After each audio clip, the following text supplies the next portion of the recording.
நற்செய்தி வாசகம். மண்ணுலகில் பாவங்களை மன்னிக்க மானிட மகனுக்கு அதிகாரம் உண்டு. மார்க்கு எழுதிய தூய நற்செய்தியிலிருந்து வாசகம் 2:1 முதல் 12 வரை.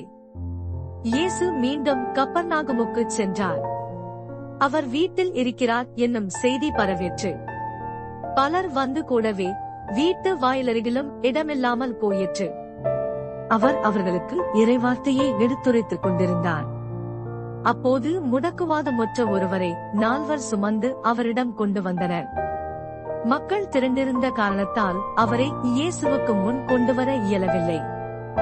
எனவே அவர் இருந்த இடத்துக்கு மேலே வீட்டின் கூரையை உடைத்து திறப்பு உண்டாக்கி முடக்குவாதமுற்றவரை படுக்கையோடு கீழே இறக்கினர்.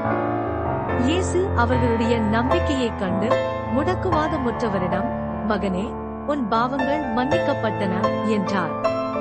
அங்கே அமர்ந்திருந்த மறைநூல் அறிஞர் சிலர், இவன் ஏன் இப்படி பேசுகிறான்? இவன் கடவுளை பழிக்கிறான்.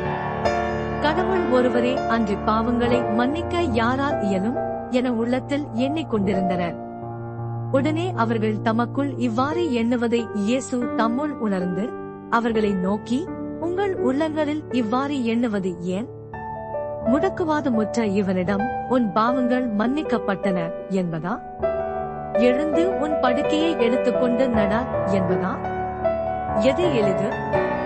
மண்ணுலகில் பாவங்களை மன்னிக்க மானிட மகனுக்கு அதிகாரம் உண்டு என்பதை நீங்கள் அறிந்து கொள்ள வேண்டும் என்றார். எனவே அவர் முடக்குவாதமுற்றவை நோக்கி, நான் உனக்கு சொல்கிறேன், நீ எழுந்து உன்னுடைய படுக்கையை எடுத்துக்கொண்டு உனது வீட்டுக்கு போ என்றார். அவரும் எழுந்து உடனே தம்முடைய படுக்கையை எடுத்துக்கொண்டு எல்லாரும் காண வெளியே சென்றார். இதனால் அனைவரும் மலைத்துப் போய், இதே போல நாம் ஒருபோதும் கண்டதில்லையே என்று கூறி கடவுளை போற்றி புகழ்ந்தனர். ஆண்டவரின் அருள்வாக்கு.